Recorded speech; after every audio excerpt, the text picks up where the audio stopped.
আলহামদুলিল্লাহ ওয়াসসালাতু ওয়াসসালামু আলা রাসূলিল্লাহ ওয়া আলা আলিহি ওয়া সাহবিহি ওয়া মান ওয়ালা। আল্লাহ সুবহানাহু ওয়া তাআলা অসংখ্য শুকরিয়া, তিনি আমাদেরকে তৌফিক দিয়েছেন প্রতি সপ্তাহের মতো আজকেও দিন সম্পর্কে জানার জন্য একত্রিত হওয়ার। আমাদেরকে দার্স দিচ্ছেন ধারাবাহিকভাবে আমাদের শায়খ মুখলেসুর রহমান মনসুর মাদানী হাফিজাহুল্লাহ। ইনশাআল্লাহ শায়খ শুরু করবেন এখনই। আসসালামু আলাইকুম ওয়া রাহমাতুল্লাহি ওয়া বারাকাতুহু। আলহামদুলিল্লাহ ওয়াসসালাতু ওয়াসসালামু আলা রাসূলিল্লাহ ওয়া আলা আলিহি ওয়া সাহবিহি ওয়া মান ওয়ালাহু আম্মা বা'দ। قال تعالى في القرآن الحكيم: يرفع الله الذين آمنوا منكم والذين أوتوا العلم درجات. وقال عليه الصلاة والسلام: صلوا كما رأيتموني أصلي। প্রশংসা মাত্রই মহামহিয়ান মহান রব্বুল ইজ্জাতের জন্য, যার অশেষ মেহেরবানিতে আমরা আজকে দুরুস আল মুহিম্মা লিআম্মাতিল উম্মাহ এই কিতাবের গুরুত্বপূর্ণ দার্সে সংযুক্ত হতে পেরেছি। এজন্য আল্লাহর শুকরিয়া আদা করছি, আলহামদুলিল্লাহ। সালাত ও সালাম বর্ষিত হোক আমাদের প্রিয় নবী মুহাম্মদ সাল্লাল্লাহু আলাইহি ওয়াসাল্লামের উপরে। অতঃপর সম্মানিত দিনী ভাইগণ, আমরা বড়ই সৌভাগ্যবান যে বিভিন্ন ব্যস্ততার মধ্যেও আমরা এলেমের সাথে নিজেদেরকে সম্পৃক্ত রেখেছি। আর এলেম অর্জন যারা করে তাদের মর্যাদা মহান রব্বুল আলামিন বৃদ্ধি করে দেন। তাই তার কাছে দোয়া করি, আল্লাহ যেন আমাদের সকলের মর্যাদা দুনিয়া এবং বিশেষ করে আখিরাতে বৃদ্ধি করে দেন, আল্লাহুম্মা আমিন, উঁচু করে দেন, আল্লাহুম্মা আমিন।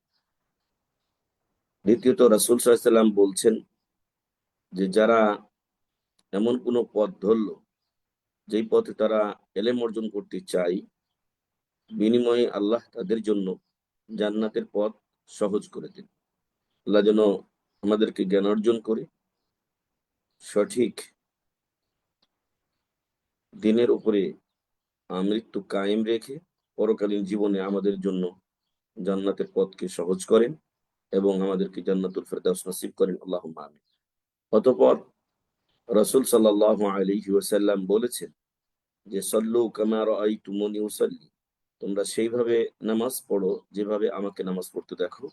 হাদিসটি আবু হুরায়রা রাদিয়াল্লাহু আনহু থেকে সহিহুল বুখারীতে বর্ণিত হয়েছে। তো ফলে আমাদের সালাত গুলো রাসূল সাল্লাল্লাহু আলাইহি ওয়াসাল্লামের সাথে মিলতে হবে।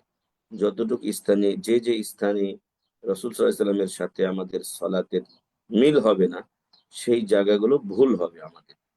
তো সেই সূত্রে শেখ আব্দুল আজিজ বিন আব্দুল্লাহ বিন বাজ রাহিমাহুল্লাহ তিনি সালাতের রোকন বা আমাদের দেশীয় ভাষায় যাকে ফরজ বলে মানুষ চিনে থাকে, বিশেষ করে মাযহাবী ভাইরা, সেই বিষয়গুলো উনি আমাদের সামনে পেশ করেছেন।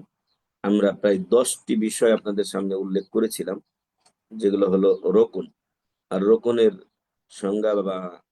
সংজ্ঞা বা হুকুম বা বিধান হলো যে কোনো রোকন যদি ছুটে যায় তাহলে উক্ত রোকন আদায় না করা পর্যন্ত সালাত হবে না বা উক্ত রাকাত হবে না। কোনো রাকাতে যদি কোনো রোকন ছুটে যায় তাহলে উক্ত রাকাত বাতিল বলে গণ্য হবে যতক্ষণ সেটা আদায় না করা হয়। এর সাথে আমরা বলেছিলাম যে তাকবীরে তাহরিমা এমন এক রোকন যা ছুটে গেলে সালাতে শুরু হয় না। এজন্য যে কোনো ব্যক্তি যখন সালাতে এসে যুক্ত হন, আগে তাকবীরে তাহরিমা দেবেন, এরপর ইমামের সাথে যুক্ত হবেন। ইমাম যদি দাঁড়িয়ে থাকেন তাহলে আর দ্বিতীয় তাকবীরের তার কোনো প্রয়োজন নেই, কিন্তু ইমাম যদি রুকু বা সাজদায় থাকেন তাহলে দ্বিতীয় আরেকটি তাকবীর দিয়ে তিনি রুকু বা সাজদাতে যাবেন বা তাশাহুদে যাবেন। আমরা আপনাদের মেমোরাইজ করার জন্য, স্মরণের জন্য যে 10টি পড়িয়েছিলাম তার হেডলাইন গুলো আবারও উল্লেখ করছি। সালাতের রোকন বা আবশ্যিক বিষয়গুলো 14টি বা ফরজ বিষয়গুলো 14টি। তার মধ্যে একটা হলো, যদি কারো দাঁড়িয়ে সালাত আদায় করার সামর্থ্য থাকে তাহলে অবশ্যই তাকে দাঁড়িয়ে সালাত আদায় করতে হবে। তাকবীরে তাহরিমা, সূরা ফাতিহা পাঠ করা, এগুলো নিয়ে আমরা আলোচনা করেছি। ওর রুকুতে যাওয়া, অতএব কেউ যদি রুকু না করে তাহলে উক্ত রাকাত বাতিল বলে গণ্য হবে। ওই রাকাতটাকে বাদ দিয়ে আরেকটা নতুন অতিরিক্ত রাকাত তাকে আদা করতে হবে। ওয়াল ই'তিদাল মিনার রুকু, রুকু থেকে সোজা হয়ে দাঁড়ানো। ওয়াসসুজুদু আলাল আ'যাইস সাবআ, এবং 7টি অঙ্গের উপরে সাজদা করা, ওয়ার রাফউ মিনহু, সাজদা থেকে উঠা, এটাও একটি রুকুন। এটি ছিল 7 নাম্বার। ওয়াল জালসাতু বাইনাস সাজদাতাইন, দুই সাজদার মাঝে বসা, সরাসরি আল্লাহু আকবার বলে সুবহান রাব্বিল আলা, আল্লাহু আকবার বলে ডাইরেক্ট আবার সাজদায় না গিয়ে দুই সাজদার মধ্যখানে বসা। এবং এখানে একটি দোয়া রয়েছে, আমরা বলেছিলাম সেই দোয়াটি পড়া ওয়াজিব। আমার যতটুকু মনে হয় বা শুনেছি যে মাযহাবী ভাইরা মনে হয় এই দোয়াটা পড়ে না, রব্বিগফিরলি ওয়ারহামনি ওয়াহদিনি ওয়াআফিনি ওয়ারযুকনি। যদি তাই ঘটে তাহলে আজীবন তারা কিন্তু এই ওয়াজিবকে পরিহার করছেন। ওয়াল জালসাতু বাইনাস সাজদাতাইন, দুই সাজদার মধ্যখানে বসা, এটা হলো 8 নাম্বার। 9 নাম্বার আত-তামানিনাতু ফি জামিইল আফআল, আমরা যতগুলো সালাতে কার্য সম্পাদন করি, তাকবীরে তাহরিমা থেকে, দাঁড়ানো থেকে শুরু করে নিয়ে একেবারে সালাম পর্যন্ত, এগুলোতে ধীর স্থিরতা অবলম্বন করতে হবে। এমন নয় যে তাড়াহুড়া করে আমি পড়লাম। তাড়াহুড়া করে পড়লে তমানিনা, ধীর স্থিরতা পরিপন্থী হয়, আর এভাবে সলাত আদায় করলে সলাতই হয়। যেন আমরা বলেছিলাম যে রাসূল সাল্লাল্লাহু আলাইহি ওয়াসাল্লাম সাহাবাদেরকে নিয়ে মসজিদে বসেছিলেন, একজন ভাই বা একজন সাহাবী এসে মসজিদে আসলেন, সলাত আদায় করলেন, এসে রাসূল সাল্লাল্লাহু আলাইহি ওয়াসাল্লামকে সালাম দিলেন। রাসূল সাল্লাল্লাহু আলাইহি ওয়াসাল্লাম তার সালামের উত্তর দিয়ে তাকে বললেন, ইরজি ফাসাল্লি ফাইন্নাকা লাম তুসাল্লি, তুমি ফিরে যাও, সালাত আদায় করো, কারণ তুমি সালাত আদায় করোনি। অথচ লোকটি সালাত আদায় করেছিলেন, কিন্তু আসলে তার সালাতটা হয়নি। এজন্য রাসূল সাল্লাল্লাহু আলাইহি ওয়াসাল্লাম তাকে বলছেন যে ফাইন্নাকা লাম তুসাল্লি, তুমি সালাত আদায় করোনি। এইভাবে 2 বা 3 বার উক্ত সাহাবী রাসূল সাল্লাল্লাহু আলাইহি ওয়াসাল্লাম এর নির্দেশ মোতাবেক সালাত ফেরালেন, দোহরালেন, কিন্তু শেষবার উনি বললেন যে আল্লাহ রাসূল সাল্লাল্লাহু আলাইহি ওয়াসাল্লাম, আমি এর চাইতে ভালোভাবে সালাত আদায় করতে জানি না, আল্লিমনি, আপনি আমাকে শিক্ষা দিন। এটাই ছিল সাহাবায়ে কেরাম রাদিয়াল্লাহু আনহুম আজমাইনের আহ, এই আদবের একটা বহিঃপ্রকাশ। এখন আমরা যদি কাউকে আমাদের জানা বিষয় আর উনি ভুল করছেন, ওনাকে যতই আমি ভালো করে বুঝাই না কেন, অনেক ব্যক্তি, অনেক বরং অধিকাংশ আমরা বলতে পারি যে তারা বিরক্ত হন, এবং অনেক সময় শত্রুতা ভাব, বিদ্বেষ ভাব পোষণ করে যে আমি হয়তো তার উপরে এলেম জাহির করতে এসেছি, অথচ বিষয়টা তেমন নয়। যদি কোনো ভুল থাকে তাহলে একজন মুসলিম আর একজন মুসলিমকে সংশোধন করে দেবে, এবং যার সংশোধন করে দেওয়া হবে তিনি যেন সেটাকে সাদরে গ্রহণ করেন, অ্যাকসেপ্ট করেন। সেই বিষয়গুলো আমাদের সমাজে খুবই কম, এবং আমাদের মধ্যে মারমার কাট কাট একটা ভাব। অথচ রাসূলুল্লাহ সাহাবীদের অভ্যাস ছিল যে আমি এর চাইতে ভালো করে সালাত আদায় করতে জানি না, আমাকে শিখিয়ে দিন। এটা ছিল 9 নাম্বার, যে আমাদের সকল সালাতের সকল কার্যাবলীতে ধীর স্থিরতা অবলম্বন করতে হবে। নিম্নে মধ্যম পন্থা তো অবলম্বন করতেই হবে। আপনি বেশি ধীরে আপনি আহ, আহ, সময় দিতে পারছেন না, হয়তো আপনার কোনো কাজ আছে, তো আপনি মধ্যম পন্থায় সালাত আদায় করুন, না দ্রুত, না বেশি দেরি করে। ওয়াত্তারতিবু বাইনাল আরকান, 10 নম্বর ছিল যে রোকনগুলোর কথা তখন বলা হলো এবং যেগুলো আসছে এগুলোর মাঝে ধারাবাহিকতা রক্ষা করতে হবে। আগে পরে করা যাবে না। রাসূল সাল্লাল্লাহু আলাইহি ওয়াসাল্লাম যেভাবে, যেমনটি আমরা হাদিসে বলে এসেছি, সল্লু কামা রাআইতুমুনি উসাল্লি, রাসূল সাল্লাল্লাহু আলাইহি ওয়াসাল্লাম যেটা আগে করেছেন সেটা আগে করতে হবে, যেটা তারপরে করেছেন সেটা তারপরে করতে হবে। রুকুর আগে সাজদা, সাজদার আগেই তাশাহুদ পড়ে নিলাম, এমনটি করা যাবে না।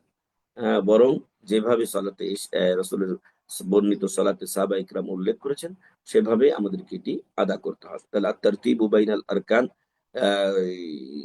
এই সালাতের যে রোকন গুলো আছে এগুলোর মাঝে ধারাবাহিকতা রক্ষা করতে হবে।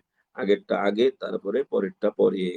ওয়াত তাশাহুদুল আখির ওয়াল জুলুসু লাহ, এবং শেষ বৈঠক, শেষ এবং তার শেষ তাশাহুদুল আখির, শেষ তাশাহুদ, যদি 2 তাশাহুদ বিশিষ্ট সালাত হয় তাহলে প্রথম তাশাহুদ হলো ওয়াজিব, আর দ্বিতীয় ও শেষ তাশাহুদ যেটা সেটা হলো রোকনের অন্তর্ভুক্ত। দ্বিতীয়বার যে আমরা আত্তাহিয়াতু লিল্লাহি ওয়াস সালাওয়াতু ওয়াত তাইয়্যিবাতু তাশাহুদ বলতে এটাকে বোঝানো হয়েছে। তো এই শেষ বৈঠকে আপনার আত্তাহিয়াতু পড়া, এটা হলো রোকন, এটা হলো রোকন।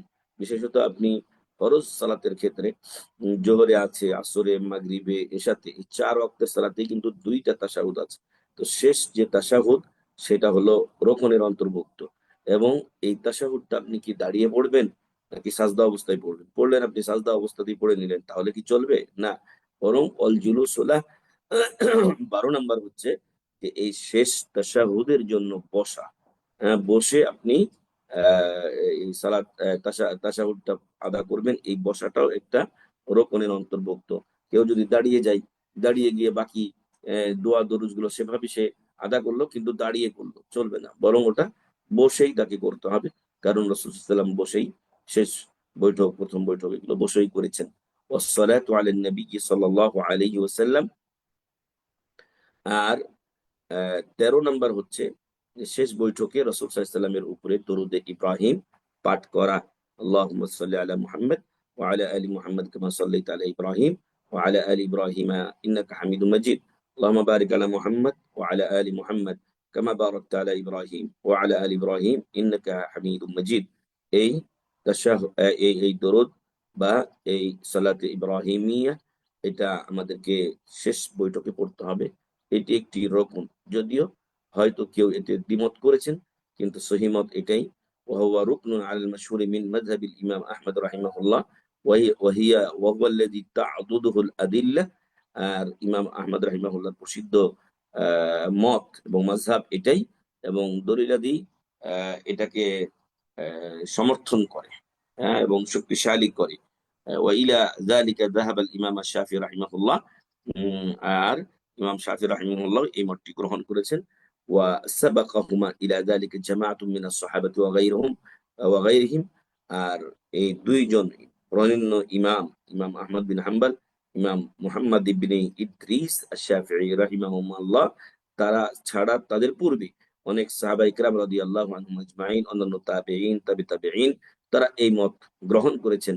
বাল ক্বালা আল ইমাম আল আজুরি রাহিমাহুল্লাহ, বরং ইমাম আজুরি রাহিমাহুল্লাহ বলেছেন, মাল্লাম ইউসাল্লি আলা নবী সাল্লাল্লাহু আলাইহি ওয়াসাল্লাম ফি তাশাহুদিহিল আখির, যে ব্যক্তি তার শেষ বৈঠকে রাসূল সাল্লাল্লাহু আলাইহি ওয়াসাল্লামের উপরে সালাতে ইব্রাহিমিয়া এটা পাঠ না করে, ওয়াজাবা আলাইহি ইয়াদাতুস সালাহ, তার উপরে ওয়াজিব হলো যে তিনি এই সালাতটা যেন দোহরান, ফেরান, কারণ তিনি রুকুন ছেড়ে দিয়েছেন। তো যাই হোক, সালাতে ইব্রাহিমিয়া এটা আহ যেটা ইন্নাল্লাহা ওয়া মালাইকাতাহু ইউসাল্লুনা আলান নবী ইয়া আইয়ুহাল্লাযীনা আমানু সাল্লু আলাইহি ওয়া সাল্লিমু তাসলিমা, অন্যতম একটা আমল এই সালাতে ইব্রাহিমিয়ার মধ্যে রয়েছে, তাশাহুদেও রয়েছে। আসসালামু আলাইকা আইয়ুহান নবী ওয়া রাহমাতুল্লাহি ওয়া বারাকাতুহু, সেখানেও এই আমলটি রয়েছে। ঘটা করে এই জন্য আলাদা মিলাদ ইত্যাদি করার দরকার নেই। মুসলিমগণ যারা ৫ ওয়াক্ত নামাজ পড়েন তারা দৈনন্দিন প্রত্যেক তাশাহুদে এই দোয়াগুলো করে থাকেন। তাহলে ১৩ নাম্বার সালাতের রুকন হচ্ছে রাসূল সাল্লাল্লাহু আলাইহি ওয়াসাল্লামের উপরে দরুদ পেশ করা, যেটাকে আমরা সালাতে ইব্রাহিমিয়া বলে চিনি। শেষ ১৪ নাম্বার রুকন হচ্ছে আত-তাসলিমাতান। আত-তাসলিমাতান, দুই দিকে সালাম ফিরানো। আত-তাসলিমাতান, দুই দিকে সালাম ফিরানো। তাহলে শেষ আ বৈঠকে যখন আমরা নামাজ শেষ করব, দুই দিকে সালাম ফিরিয়ে আমরা সালাত সমাপ্তি করব ইনশাআল্লাহ। আর আগের যে বিষয়টা আমাদের ছিল সেখানে একটা বিষয় উল্লেখ করেছেন এখানে বিন বাজ রাহিমাহুল্লাহর এক ছাত্র বলছেন, ওয়াইস্তাদাল্লু লিযালিকা বিকাউলি আলাইহিস সালাতু ওয়াসসালাম, ইযা সাল্লা আহাদুকুম ফালইয়াবদা বিতাহমিদি রাব্বি আযজা ওয়া জাল। যখন তোমাদের কেউ সালাত শুরু করে তখন যেন আল্লাহর প্রশংসা দিয়ে শুরু করে, ওয়াসসানাই আলাইহি, এবং আল্লাহর গুণকীর্তন করে, সুম্মা ইউসাল্লি আলান নবী, তারপরে নবী সাল্লাল্লাহু আলাইহি ওয়াসাল্লামের উপরে যেন সে দরুদ পেশ করে। ওয়া ফি রিওয়ায়াতিন লিইউসাল্লি আলান নবী সাল্লাল্লাহু আলাইহি ওয়াসাল্লাম সুম্মা ইয়াদউ বিমা শা, এবং একটা দোয়ার আদব হচ্ছে, এবং শেষ বৈঠকটা আমাদের দোয়ার জন্যই মূলত। তোমাদের কেউ যখন দোয়া করবে তখন যেন সে রাসূলের উপর দরুদ পেশ করে, তারপর যে দোয়াগুলোর ইচ্ছা সে যেন পেশ করে। মুসনাদ আহমদ এবং আবু দাউদের হাদিস। আর যেটা আমরা শেষ রোকন বলছি, দুই দিকে সালাম ফিরানো, সে সালাম হলো আসসালামু আলাইকুম ওয়া রাহমাতুল্লাহ। কারণ রাসূল সাল্লাল্লাহু আলাইহি ওয়াসাল্লাম, ওই যে একটা হাদিস আমরা তাকবীরে তাহরিমের সময় উল্লেখ করেছিলাম, যে সালাতের সংজ্ঞাই বলা হয়েছে যে মুফতাতিহাতুন বিত-তাকবীর আর মুখতাতিমাতুন বিত-তাসলিম। সালাত এমন কিছু কথা ও কাজের সমষ্টি যেগুলো নির্দিষ্ট সময়ে আমাদেরকে আদা করতে হয়, যা তাকবীরে তাহরিমা দিয়ে শুরু হয় এবং সালাম দিয়ে শেষ হয়। রাসূল সাল্লাল্লাহু আলাইহি ওয়াসাল্লাম বলেছেন, তাহলিলুহা আত-তাসলিম, সলাৎ থেকে হালাল হওয়ার উপায় হলো সালাম ফিরানোর মাধ্যমে। রাওয়াহু আহমদ, মুসনাদ আহমদের হাদিস। আর এখানে একটা কথা যুক্ত করা হয়েছে, ওয়াকিলতা তাসলিমাতাইনি রুকনুন, ওয়াকিলতা তাসলিমাতাইনি রুকনুন। সালাতে যে দুই সালাম আপনি ডানে এবং বামে ফেরাবেন, দুইটাই রকম। অতএব একদিকে সালাম ফিরিয়ে দিলে এই ক্ষেত্রে চলবে না, এই ক্ষেত্রে চলবে না, দুই দিকে আপনাকে সালাম ফেরাতে হবে। তো সম্মানিত দিনী ভাইগণ, আমরা আজকে এবং আগের দার্স মিলে আমরা সলাতের 14টি রকমের কথা আপনাদের সামনে পেশ করলাম। আরো একটি বিষয় আমাদের হয়তো আমরা শুরু করতে পারতাম, কিন্তু আহ, গত দার্সে যেরকম আমাদের কিছু থেকে গিয়েছিল, এরকম হয়তো থেকে যাবে। এই জন্য আগামী দার্সে ইনশাআল্লাহ আমরা দার্সুস সামিন, অষ্টম পাঠ, ওয়াজিবাতুস সলাহ, সলাতের ওয়াজিব সমূহ, সেগুলো নিয়ে আলোচনা করব ইনশাআল্লাহ। তো আজকে আমরা এই আরকানুস সলাহ এগুলো আপনাদের সামনে পেশ করলাম। আবারও আপনাদের সুবিধার্থে একবার রিপিট করি আমরা, যে সলাতের রকন হলো 14টি। তার মধ্যে 1 নাম্বার হচ্ছে সামর্থ্যবান ব্যক্তিদের জন্য দাঁড়িয়ে সালাত আদায় করতে হবে। যদি কোনো ভাই বা বোন অপারগ হন, তাহলে তিনি বসে সালাত আদায় করবেন। এই ক্ষেত্রে তার সওয়াবের ঘাটতি হবে না ইনশাআল্লাহ, কারণ তিনি মাযুর। কিন্তু কোনো ব্যক্তি যদি এই আপনার বসে দাঁড়িয়ে সালাত আদায় করতে পারেন, কিন্তু বসে সালাত আদায় করলেন, তার সালাত বাতিল বলে গণ্য হবে। আর যদি নফল সালাত আদায় করে বসে দাঁড়িয়ে সামর্থ্য আছে, তাহলে তাহলে সে অর্ধেক সওয়াব পাবে। আপনার দাঁড়িয়ে সালাত আদায় করার সামর্থ্য আছে, কিন্তু সে শুয়ে শুয়ে সালাত আদায় করলো, তাহলে তারও অর্ধেক, অর্থাৎ 25% সে মাত্র সওয়াব পাবে। তো এটা ছিল আপনার প্রথম। 2 নাম্বার হলো তাকবীরে তাহরিমা, 3 নাম্বার হলো সূরাতুল ফাতিহা পাঠ করা, 4 নাম্বার হলো রুকু করা, 5 নাম্বার হলো রুকু থেকে সোজা হয়ে দাঁড়ানো, আর 6 নাম্বার হলো 7টি অঙ্গের উপরে সাজদা করা। 7টি অঙ্গের ব্যাখ্যা আমরা বলেছিলাম, 2 পায়ের পাতা, 2 হাঁটু এবং 2 হাতের তালু, আর কপাল এবং নাক মিলে, কপাল এবং নাক মিলে একটা। অনেক ভাই বা বোনদের যদি এমনটি হয় যে উনি কপালের এই সামনের মাথার দিকের অংশটা একটু বেশি করে ঘুরিয়ে দিয়েছেন, তাহলে তার নাকটা কিন্তু মাটি থেকে উঠে যায়। এটা করা যাবে না, নাকটা মাটিতেই থাকবে, নিচে অবশ্যই নাক লাগিয়ে রাখতে হবে। তো 7টি অঙ্গ আমরা বললাম, যে 2 পায়ের পাতা, 2 হাঁটু, 2 হাত এবং নাক ও কপাল মিলে একটি, 3 দুগুণে 6, আর এখানে একটি 7। ওয়াররাফউ মিনহু, রুকু সাজদা থেকে ওঠা। ওয়াল জালসাতু বাইনা সাজদাতাইন, 2 সাজদার মধ্যখানে বসা। 9 নম্বর আত-তামানিনাতু ফি জামিইল আফআল, যাবতীয় কার্যাবলী যেগুলো রয়েছে সেগুলোতে ধীরস্থিরতা অবলম্বন করা, দ্রুত এবং তাড়াহুড়া করে সালাত আদায় না করা। ওয়াত-তারতিবু বাইনাল আরকান, এবং প্রত্যেকটা রোকন যেগুলো রয়েছে এগুলোর মাঝে ধারাবাহিকতা রক্ষা করতে হবে, আগেরটা পরে, পরেরটা আগে করা যাবে না। তাশাহুদুল আখির, শেষ তাশাহুদ, অর্থাৎ আত-তাহিয়াতু, যেটা আমরা শেষ বৈঠকে পড়ি। এবং আমরা বলেছি ফজরে শুধু একটা, ফজরেরও যেটা শেষে আমরা পড়ি সেটাও তাশাহুদুল আখির। তো এই তাশাহুদুল আখির এটা হলো রুকন। ওয়াল জুলুসু লাহ, এজন্য বসা। আর 13 নম্বর হলো রাসূল সাল্লাল্লাহু আলাইহি ওয়াসাল্লামের উপরে সালাত পেশ করা, যেটা আমরা সালাত দরুদে ইব্রাহিম বলে আমরা চিনি আমাদের বাংলাভাষীরা। আর ওয়াত তাসলিমাতান, 2 দিকে সালাম ফেরানো, এটা হলো শেষ রুকন। এবং দুটাই রুকন, অর্থাৎ একটা যদি আপনি সালাম ফেরান তাহলে চলবে না। মহান রব্বুল আলামিনের কাছে দোয়া করি, তিনি যেন আমাদেরকে রাসূল সাল্লাল্লাহু আলাইহি ওয়াসাল্লামের মতো সালাত আদায় করার তৌফিক দান করেন।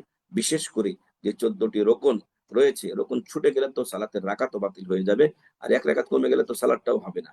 আমি জোহরের সালাত আদায় করছি, আর সে সময় যদি একটা রাকাত কম হয়ে যায়, তাহলে 3 রাকাত সালাত হলো, জোহরের সালাত তো 3 রাকাত নয়।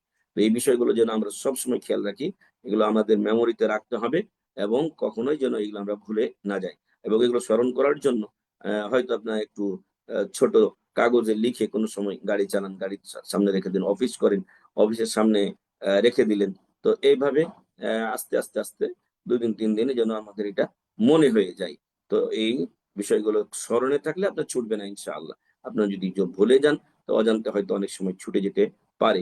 মহান রব্বুল আলামিন যেন আমাদেরকে এই রোকন, এবং সামনে আসবে ওয়াজিব, পরবর্তীতে আসবে সুন্নাত, সবগুলো মিলিয়ে পরিপূর্ণ রূপে রাসূল সাল্লাল্লাহু আলাইহি ওয়াসাল্লামের মতো সালাত আদায় করার তৌফিক দান করেন, আল্লাহুম্মা আমিন। সালাতের ফজিলত অপরিসীম। সালাত যে ব্যক্তি আদায় করে ঠিক মতো, কিয়ামতের দিন এই সালাত তার জন্য নাজাতের ওসিলা, দলিল, প্রমাণ হবে। এবং আল্লাহর একটা দায়িত্ব হলো, আল্লাহর অঙ্গীকার হলো যে আল্লাহ ওই লোককে জান্নাতে প্রবেশ করাবেন ইনশাআল্লাহ। আর যে ব্যক্তি সালাত আদায় করবে না, আল্লাহ ওয়াদা অঙ্গীকার নেই তাকে জান্নাতে প্রবেশ করানোর, বরং কিয়ামতের দিন তার কোনো দলিল প্রমাণ আলো থাকবে না এবং তার হাসর ও নাসর হবে কারুন, ফিরাউন, হামান, উবাই বিন খালদের সাথে, নাউজুবিল্লাহ। তো আসুন আমরা এই সালাদকে সর্বোচ্চ পরিমাণ গুরুত্ব দেই। আমি মাঝে মাঝে বলে থাকি যে আমরা আলহামদুলিল্লাহ যে ইসলাম, এই ইসলামটা আমরা খুঁজে খুঁজে বের করতে হয়নি, আল্লাহর হয়নি আমাদেরকে। এটা আল্লাহর বিশেষ নিয়ামত আপনাদের উপরে, আমাদের উপরে। আল্লাহ আমাদেরকে মুসলিম করে সৃষ্টি করেছেন, আলহামদুলিল্লাহ।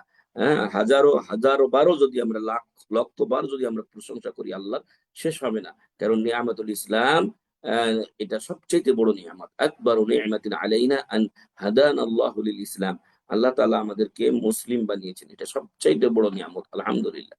এরপরে মুসলিমদের মধ্যে অসংখ্য জামাত, দল ইত্যাদি রয়েছে। তার মধ্যে সহিহ আকীদার যারা অনুসারী, সালফে সালেহিনের যারা অনুসারী, আহলুস সুন্নাহ ওয়াল জামার সত্যিকারের ধারক ও বাহক যারা, আল্লাহ আলহামদুলিল্লাহ তাদের আমাদেরকে অন্তর্ভুক্ত করেছেন। তো এটা আল্লাহর বড় নিয়ামত। এখন যেটা বলছিলাম যে এই যেটা ইসলাম, ঈমান, এটা আমরা আল্লাহর রহমতে পেয়েছি।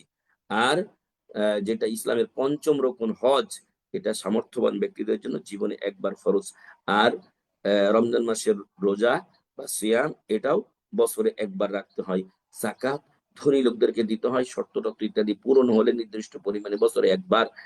আর তাও ১ বছর পরে, তার সম্পদের উপরে ১ বছর অতিক্রম হওয়ার পরে তখন তিনি এটা দেবেন বছরে একবার।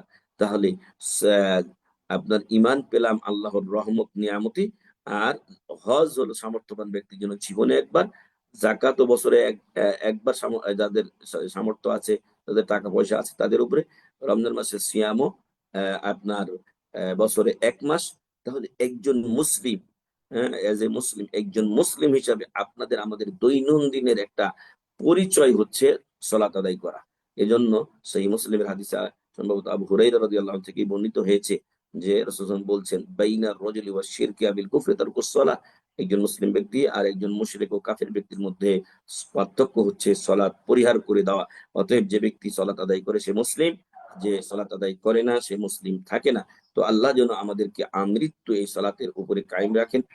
জেনে শুনে জ্ঞাত স্বরে যেন আমাদের কোন সালাত কখনো ছুটে না যায়। আল্লাহ আমাদেরকে সেই ভাবে আমল করার তৌফিক দান করুন, আল্লাহুম্মা আমিন। তবে আমরা যারা এখানে যুক্ত আছি, ইনশাআল্লাহ আমাদের এই বিশ্বাস যে আমাদের মধ্যে কারো এরকম ধ্যান ধারণা নেই যে আমরা কোনো সময় সালাত ছেড়ে দেব।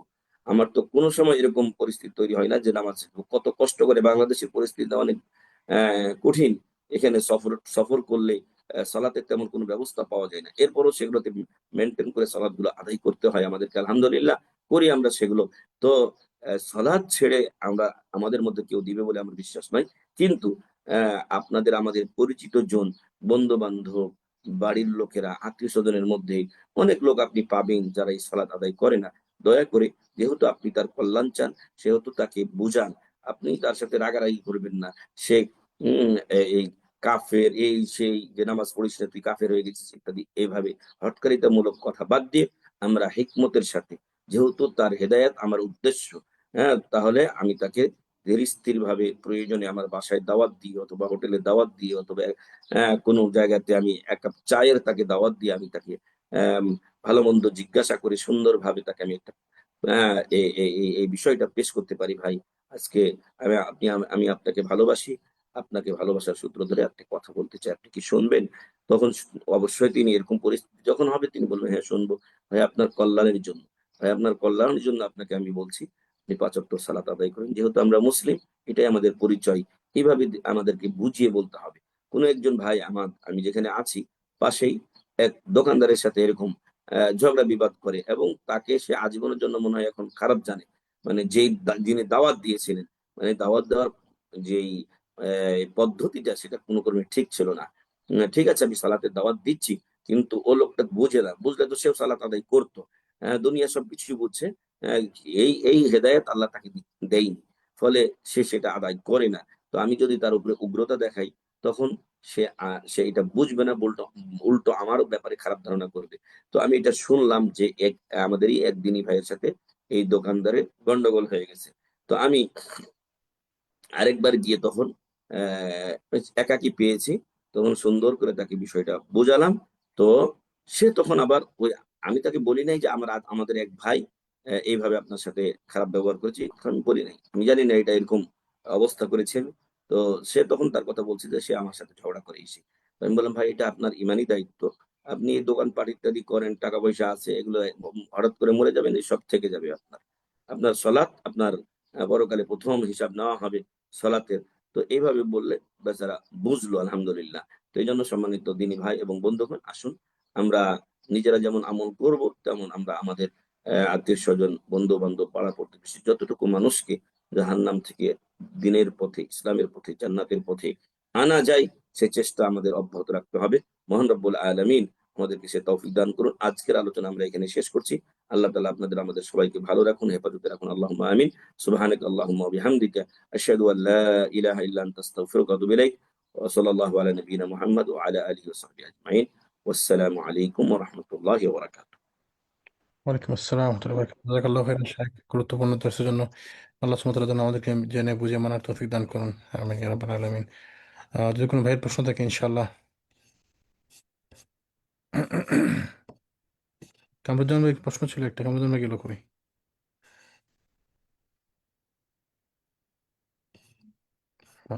প্রশ্ন খুঁজতেছে। সুবহানাল্লাহ।